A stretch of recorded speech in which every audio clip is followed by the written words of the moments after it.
Bienvenue sur Notre Histoire STEM, un podcast qui célèbre les femmes africaines dans les sciences, la technologie, l'ingénierie et les maths.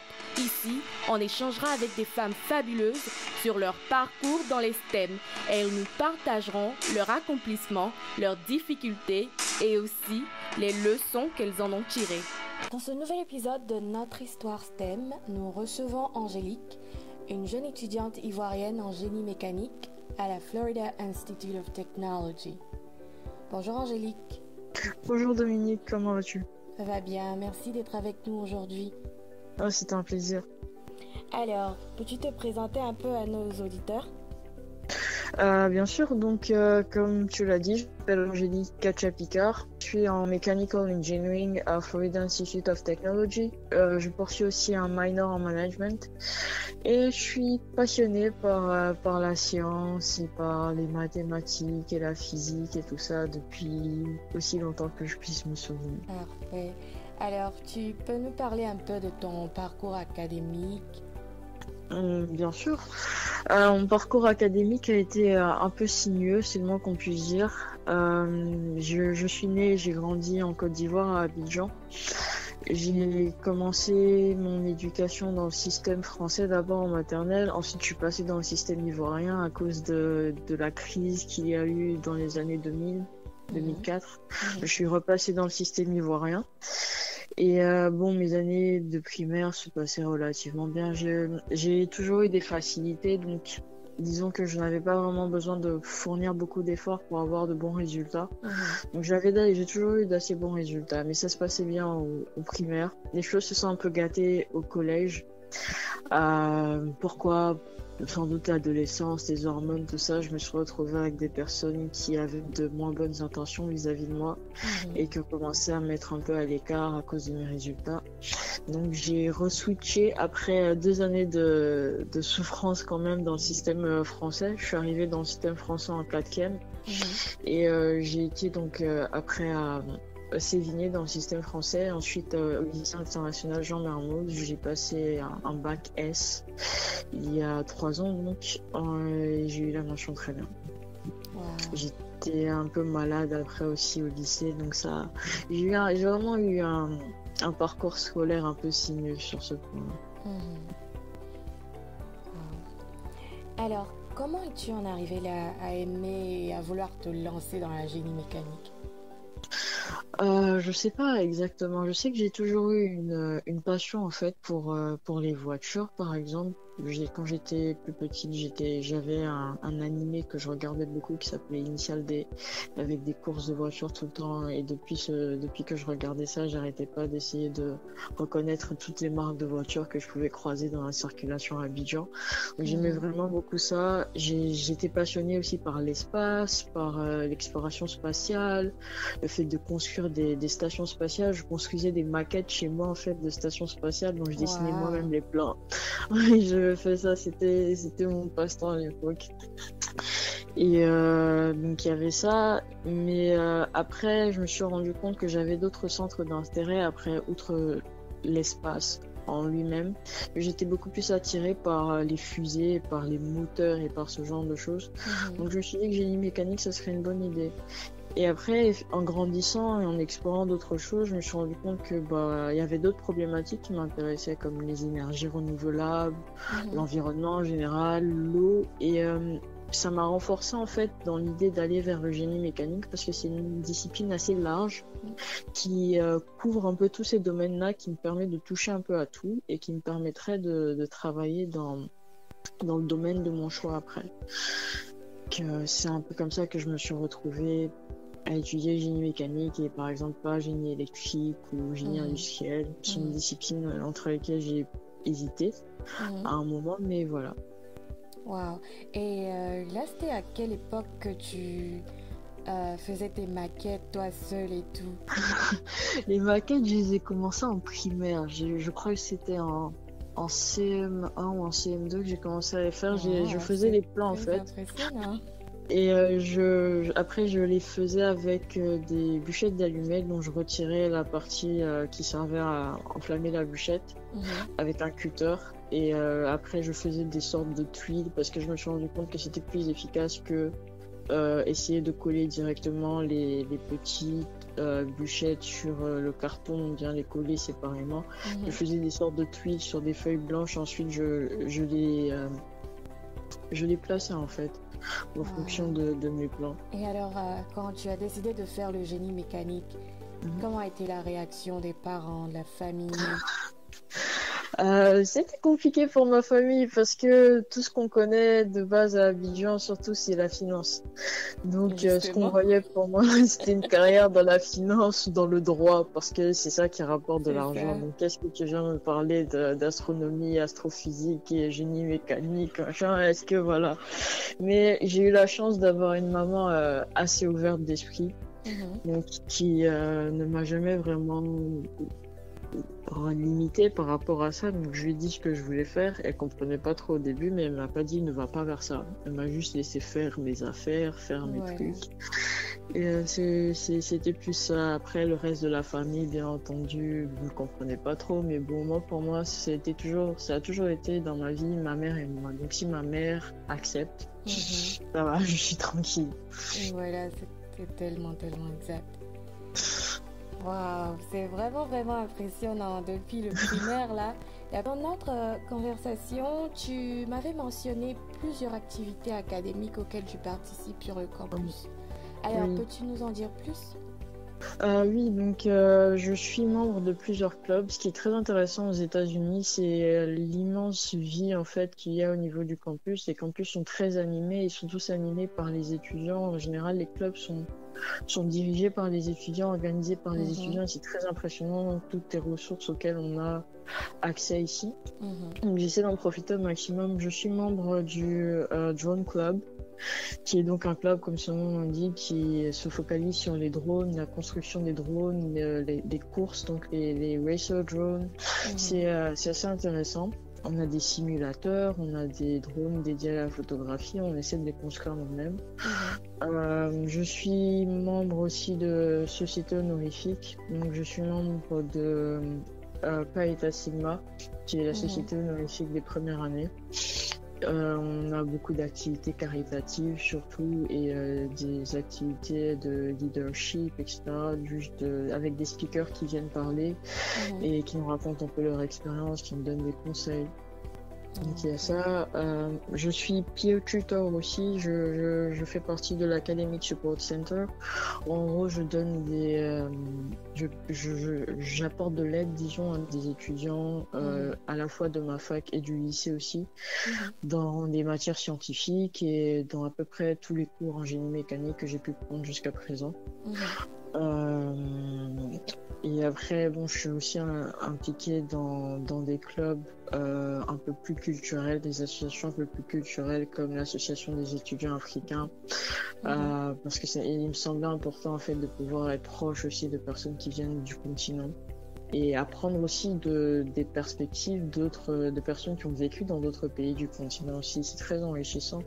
Donc il y a de tout en fait sur le campus. Il y a la possibilité de mener des activités culturelles, des activités plus scientifiques ou même pas seulement scientifiques mais proches de ce qui t'intéresse, de tes centres d'intérêt, et aussi vraiment d'aider les autres si tu es tourné vers ça. Donc c'est un peu ce que je fais ici et ça me fait du bien, ça me fait plaisir.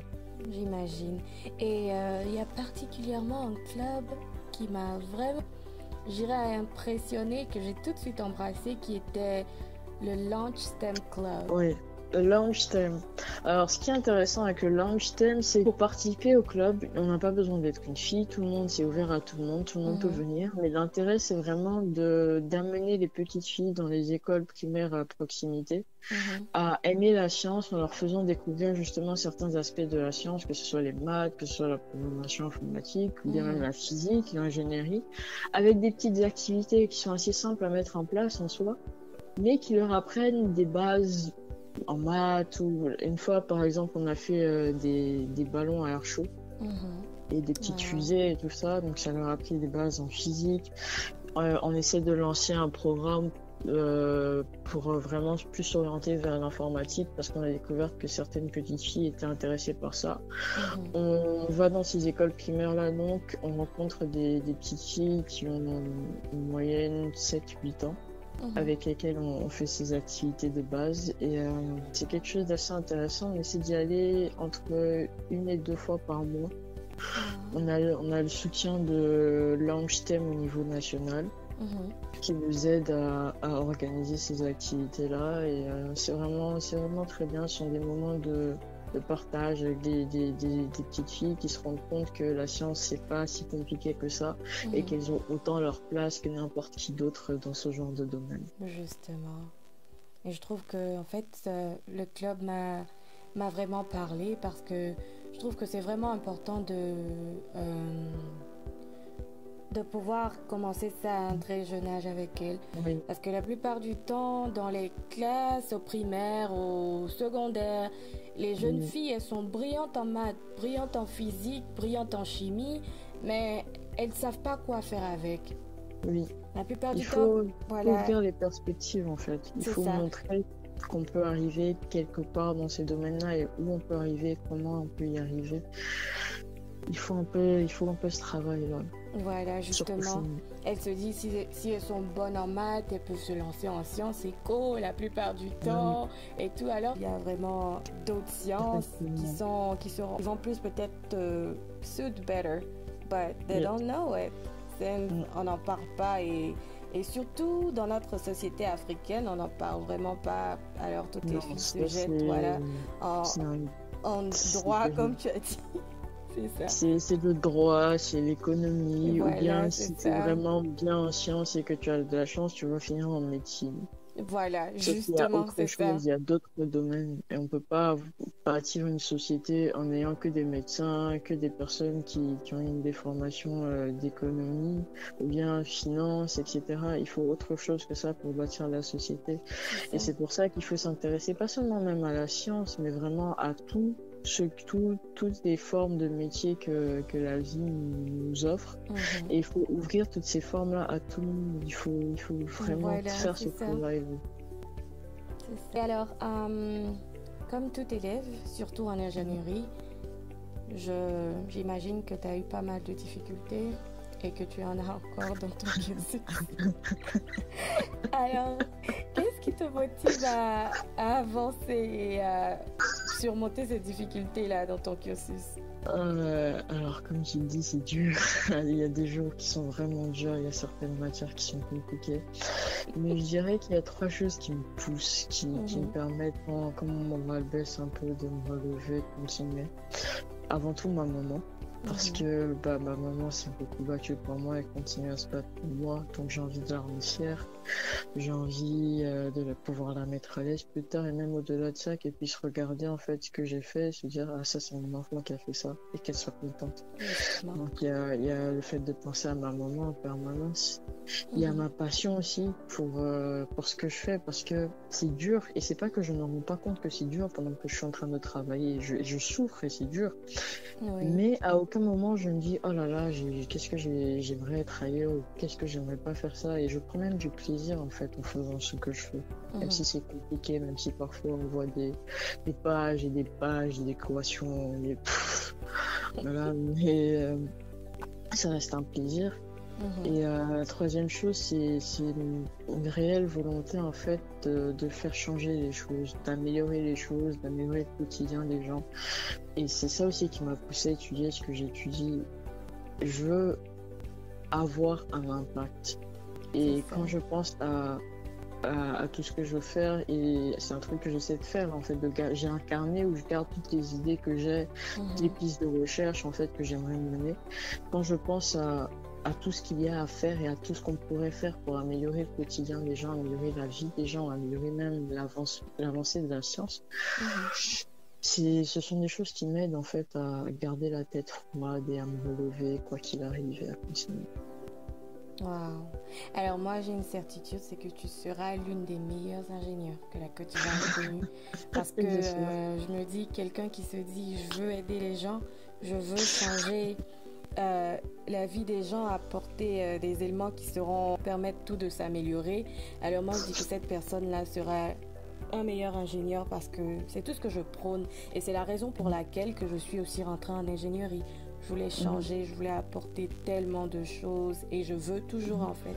Et je me dis, quelqu'un qui réfléchit comme ça, tu vas toujours faire attention à ton travail, tu vas jamais bâcler les choses, tu vas toujours chercher à ce que tout soit parfait et c'est ma certitude. C'est très important, surtout en ingénierie, la conscience en fait de l'impact, de la portée de son travail. Justement. Parce que par exemple, un ingénieur en génie civil qui est là et qui construit un pont, s'il est là, il est juste là pour l'argent, il n'a pas de conscience professionnelle, il ne sait pas ce qu'il fait, il ne sait pas vraiment quel impact son travail a sur la vie des gens, s'il bâcle son travail, s'il néglige juste un calcul sur un petit boulon d'un pont et que ce boulon là cède et que justement ce problème là, ce niveau là cause un problème encore plus grand au niveau du pont et coûte la vie à des milliers de personnes, c'est compliqué. Donc c'est important en fait d'avoir, même si on ne veut pas forcément changer les choses ni améliorer les choses, juste avoir une certaine conscience professionnelle et savoir quel impact nos actes et notre travail peut avoir sur certaines personnes. C'est surtout ça. Il faut savoir que la filière que tu as choisie, vraiment, je pense toujours de la médecine, de l'ingénierie comme la médecine en fait. Dans tout ce que tu feras, il y aura la vie de quelqu'un qui sera impacté. Donc, tu n'as pas le choix. Il faut faire attention, il faut être honnête. C'est ça. Alors, dans l'interview dans laquelle je t'ai découverte, on disait, c'était intitulé Une Ivoirienne à la porte de la NASA. Ouais. Alors, tu souhaites bosser à la NASA? C'est toujours un rêve. J'ai d'autres projets, bien entendu, mais si la NASA m'appelle, je vais jamais dire non, tout simplement, parce que j'ai grandi avec cette idée-là dans ma tête et j'ai rêvé de la NASA et je rêve toujours de la NASA, ça me fait rêver. Ils font des recherches sur bien plus de domaines que le spatial pur d'ailleurs. Donc, si la NASA m'appelle, je dirai jamais non. Ça, c'est sûr. Donc, j'observe quoi qu'il en soit et je prends tous les conseils que je peux avoir ici. Et tu essayé de trouver un stage? J'essaie. En fait, le truc avec moi, c'est que j'ai eu mes problèmes de santé. Donc, c'est que cette année que ça commence à être à lier. Je suis en train de travailler sur mes demandes avec l'aide de certains professeurs et tout qui vont revoir mon CV, mes lettres de motivation. J'ai eu quelques offres. Donc, je sondais tout ça. C'est fantastique, ça. En tout cas, on te porte en prière. Amen. Parce que tu seras notre Ivoirienne à la NASA. On espère, on croise les doigts. Oui, on croise les doigts. Et alors, as-tu eu des femmes, je dirais astronautes, vu que tu étais un peu prise par l'astronomie au début, as-tu eu des femmes qui t'ont influencé dans le domaine ou des hommes? As-tu eu des modèles? Alors, c'est compliqué à dire parce que c'est assez bizarre, j'ai jamais été vraiment le genre de personne à admirer des gens. Il y a des personnes que je vois et dont j'admire le travail ou voilà, qui m'impressionnent, dont le parcours m'impressionne. Mais j'ai jamais vraiment avancé en ayant en tête un modèle, en ayant l'idée de vouloir ressembler à telle ou telle personne ou quoi. Il y a des personnes qui m'ont marqué, dont le travail m'a marqué. C'est le cas par exemple d'Elon Musk, qui est le fondateur de Tesla, de SpaceX, mais aussi un peu moins connu. Il fait partie des personnes qui ont créé PayPal. Et c'est une personne dont le travail, dont le parcours m'impressionne. Il y a Bill Gates, bien entendu, parmi les plus connus. Et bon, il y a aussi Eddie Lamar, qui est un peu moins connu. Je sais pas si tu la connais, Eddie Lamar. Alors, c'est très intéressant son histoire parce que c'est à la fois une ancienne espionne, mais c'est aussi elle qui a créé justement tous les codes qui ont permis aujourd'hui d'avoir le Wi-Fi. Donc c'est elle qui a inventé le Wi-Fi en quelque sorte dans les années quoi, 30, 40. Mhm. C'était une star de Hollywood et justement pendant la Seconde Guerre mondiale, elle a participé à tout ce qui était intelligence américaine. Mhm. Donc elle a participé aux activités d'espionnage et elle a développé un code pour l'armée américaine, je crois. À l'époque, c'était juste pour servir au niveau de leur communication.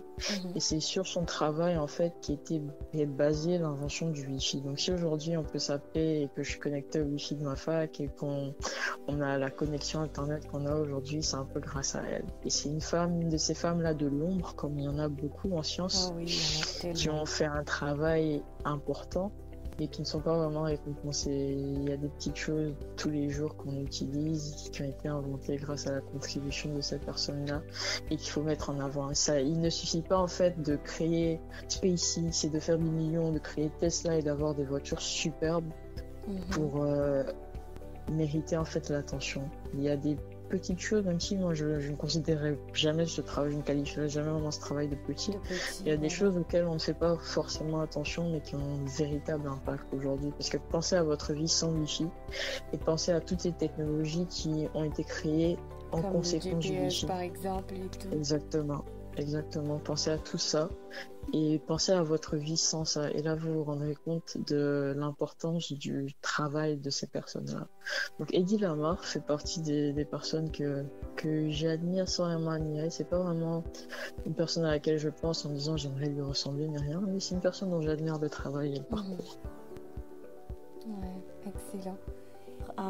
Aujourd'hui, nous sommes à une ère où on se bat pour la parité en sciences. Et on va parler un peu plus de l'ingénierie, comme c'est notre domaine. Ouais. Est-ce que tu penses que c'est un combat qu'on peut remporter? Bien sûr, comme tous les combats, il y a une certaine vision de la vie que j'aime bien adopter de temps en temps, selon, voilà, mais qui a l'air un peu idéaliste et qui dit qu'il n'y a pas de problème, il n'y a que des solutions. Mhm. Et c'est en partie vrai. Je ne pense pas que c'est un combat qui est perdu d'avance, qu'il n'y a pas de combat perdu d'avance. Il faut juste essayer. À chaque fois qu'on perd, eh ben on se relève et on apprend de nos erreurs et on réajuste notre stratégie. On avance. Si on a un objectif Mhm. et qu'on est coordonné pour ça, on peut l'atteindre. Et je pense que ça, comme n'importe quel combat, c'est un combat qu'on peut atteindre. Et ce combat-là de la parité passe avant tout par une véritable sensibilisation et un changement des mentalités. Donc ça, c'est un travail qu'il faut faire Mhm. avec les jeunes, avec les générations à venir et aussi avec notre génération. Et quand je vois les élans qu'il y a dans ma génération par rapport à ça, par rapport à cette véritable volonté de parité-là, Mhm. malgré certaines voix qui s'élèvent, malgré la difficulté de faire accepter certaines choses, je suis confiante de ce côté-là et je pense qu'il faut juste que chacun prenne conscience de son rôle dans la situation, prenne conscience de son justement. rôle aussi dans ce renforcement-là des mentalités qu'il y a de oui, la femme inférieure à l'homme, la femme ceci, la femme cela, prenne conscience de son rôle dans ce renforcement et cette prolifération de cette mentalité-là d'inégalité entre hommes et femmes. Justement. Des petites remarques qu'ils peuvent faire et tout qui contribuent à ça. Que chacun prenne conscience de son rôle dans ce combat-là et qu'il essaie de changer en conséquence. Ça pourrait déjà faire une grande différence. Et après, il y a les grands combats comme la sensibilisation, ceci, cela sont les grandes actions, mais il y a déjà des petits gestes que tout le monde peut faire. Donc c'est un combat qu'on va gagner. Peut-être pas de notre vivant, mais qui va se gagner tôt ou tard. Merci beaucoup pour ton apport sur le sujet. Je partage vraiment ton avis. Je trouve que c'est l'affaire de tout le monde, comme on dit. C'est pas seulement l'affaire des femmes. Et même au-delà de ça, au niveau des personnes qui forment aussi les enfants après hors de la maison, à l'école, moi je me souviens quand c'est un truc que j'entendais beaucoup dans le système et moyen surtout. C'était oui, les filles sont plus intelligentes que les garçons, ce qui est paradoxal quand même vu la société inégalitaire qu'on a. Les filles sont plus intelligentes que les garçons et si une fille travaille bien, c'est normal parce qu'elle est plus calme et qu'elle est plus concentrée. Et les garçons, c'est normal qu'ils aient de moins bons résultats parce que forcément ils sont plus agités et plus dissipés. Et c'est quelque chose que j'entendais beaucoup dans le système moyen. Du coup, quand un garçon travaillait bien, c'était parce qu'il réussissait selon eux à ne pas être trop agité, à ne pas courir partout dans la cour. Justement. Ce qui est très réducteur comme mode de pensée. Donc il faut sortir un peu de ces rôles-là dans lesquels on veut enfermer les gens. Justement, c'est ça. Ça passe par nous, ça passe par les parents, comme toi et comme les autres parents qu'il y a de ta génération qui commencent à avoir des enfants.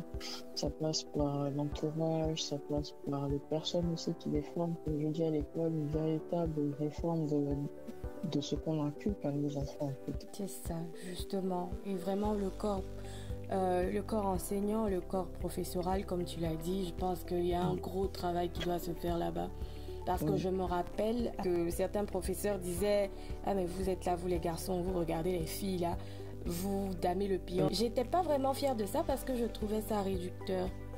On a le même cerveau, pourquoi est-ce qu'on dit que vous êtes là, vous regardez les filles comme si c'est quelque chose qui n'est pas normal. Et ça me révoltait tout le temps. Je me disais mais de quoi on parle là? Et je me dis si des gens qui sont censés nous inculquer, c'est vrai qu'à la maison on nous inculque des valeurs, mais ça se poursuit aussi à l'école. Et si on ne nous met pas en avant dans ces catégories scientifiques, une fille qui est forte en français, en langue, mais voilà, c'est tout à fait normal, ça doit être son domaine. Mais une fille qui est forte en sciences, et on la compare toujours aux hommes. Ben voilà, tu es en train de laisser la fille, et je trouve que c'est pas normal en fait. Il faut qu'on nous encourage encore plus, comme ça quand tu sors de là, tu te dis pas je vais aller me jeter dans la masse dans la masse de la filière de tout le monde là. Si on t'a apporté un suivi vraiment vraiment grand en sciences, tu te dis ah mais ça veut dire qu'il y a des grandes choses que je peux faire en fait. Exactement. C'est ça. Alors, avant de te laisser partir, quelle est ta citation préférée? Il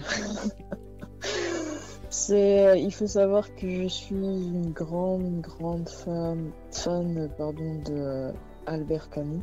Je suis une grande fan de son travail et son travail a beaucoup influencé ma façon de penser. Et donc ma citation préférée, j'aimerais sans doute de lui, ce serait au milieu de l'hiver, j'apprenais enfin qu'il y avait en moi un été invincible. Et c'est une citation qui vient de son livre L'été.